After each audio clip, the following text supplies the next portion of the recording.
Este é o quadro Palavra Encarnada para a TV Fala Leonel.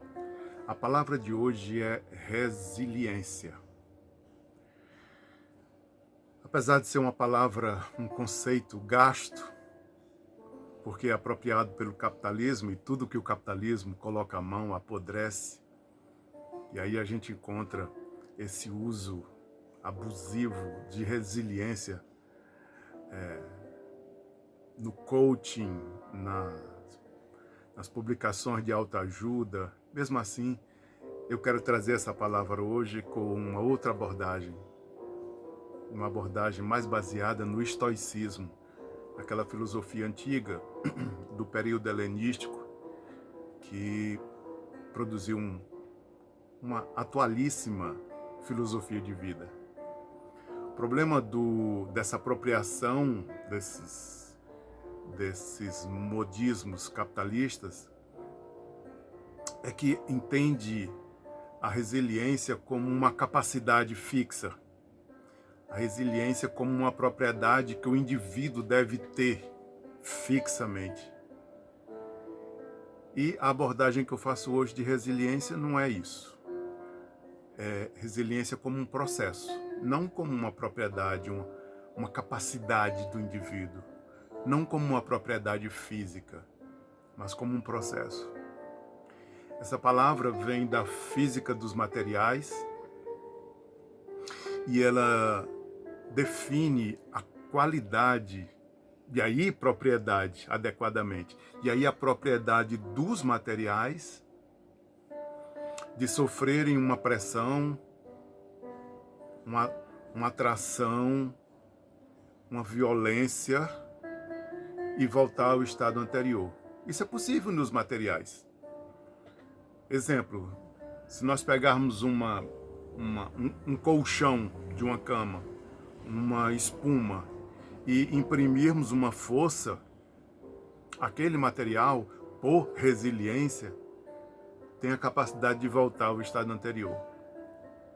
Agora, quando isso foi transposto para as ciências humanas, quando nós pensamos nas ciências humanas, isso é possível?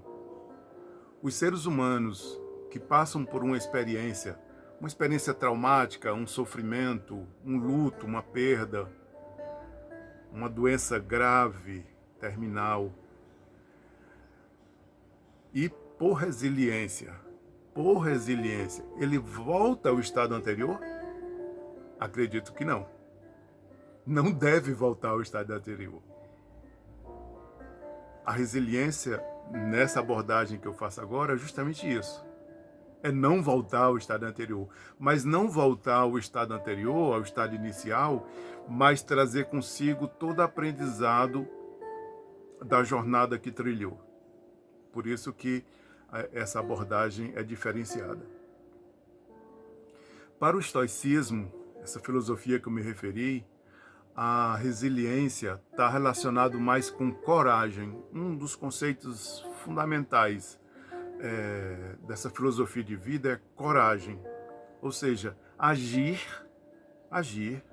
apesar do medo. Coragem é isso. Coragem não é ausência de medo, mas é agir apesar do medo.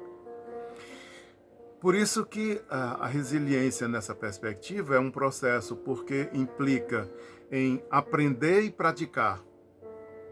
Não é uma propriedade, não é uma capacidade fixa.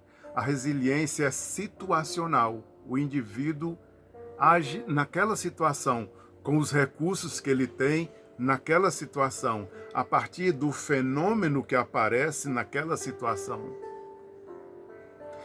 É semelhante à jornada do herói.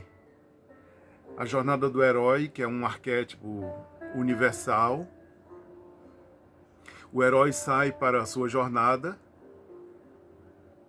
e ele vai se confrontar com seus medos e com todas as dificuldades. E por resiliência, ele consegue sobreviver e retornar.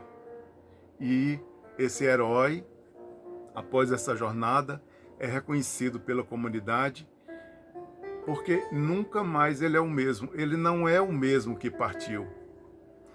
E na jornada do herói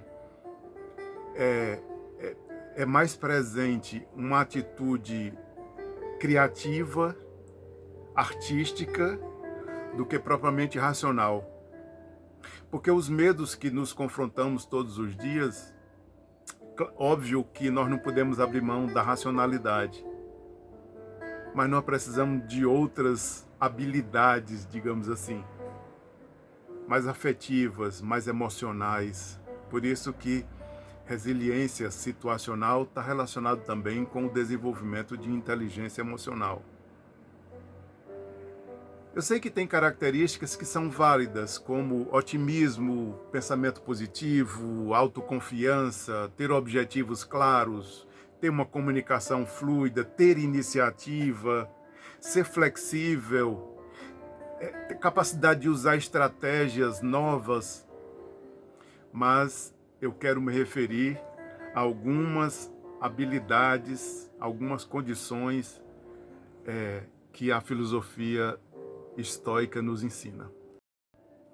Vou falar agora dessas condições, atitudes que o estoicismo ensina. A primeira é a autorregulação. Autorregulação é essa compreensão, essa inteligência de saber do eu e do não eu.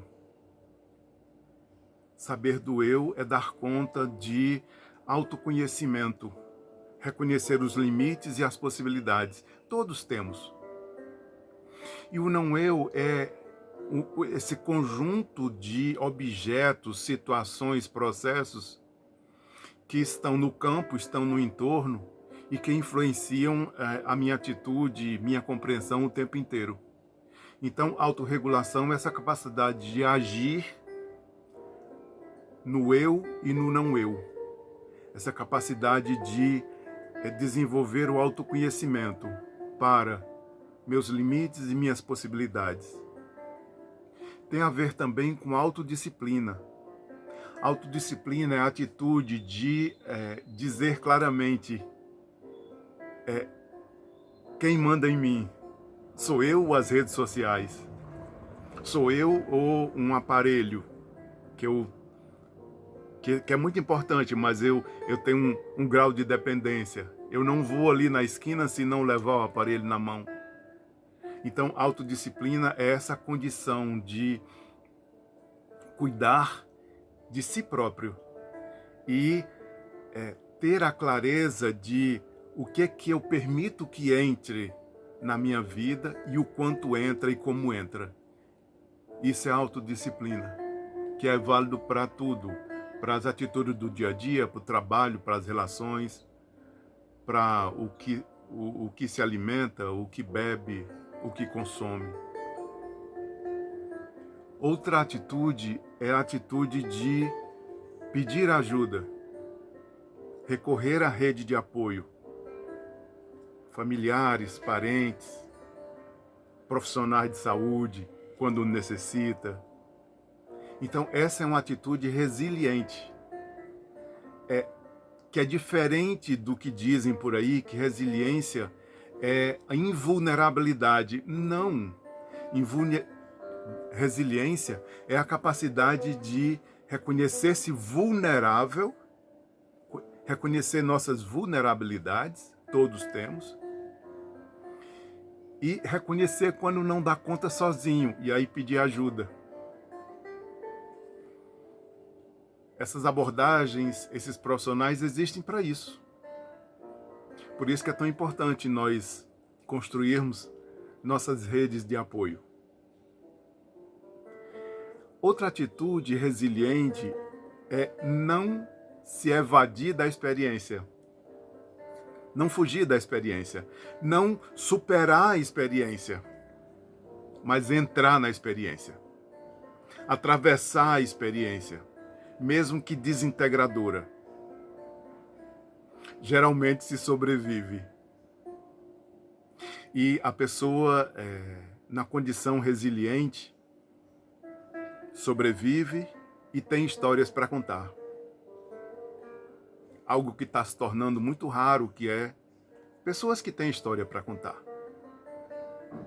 Então, as pessoas que têm histórias para contar, preste atenção, se aproxime, são pessoas resilientes. Essa capacidade de enfrentar o sofrimento, de entrar no sofrimento. Não ter medo do sofrimento. E a partir disso, dos aprendizados do sofrimento como um processo, reconfigurar a própria existência. O estoicismo fala de paciência. Tem um conceito recente, contemporâneo, que é parecido, chamam de assertividade. Fazer a coisa certa na hora certa e de maneira certa. Isso exige paciência, é essa habilidade, é essa sabedoria de agir assim. Agir com paciência. Adotar uma prática deliberada e constante. Para correr uma maratona, comece dando volta no quarteirão. Tem um ditado antigo chinês que diz: para dar uma volta no mundo, dê uma volta antes ao redor de casa. E adote essa prática constante, não é uma vez. E por último, não esqueça da coragem. Que é agir, coragem quer dizer agir com o coração. E preste atenção, que todas as pessoas corajosas, há um reconhecimento social, tem um reconhecimento da história. Então, curta a sua resiliência, procure atitudes resilientes.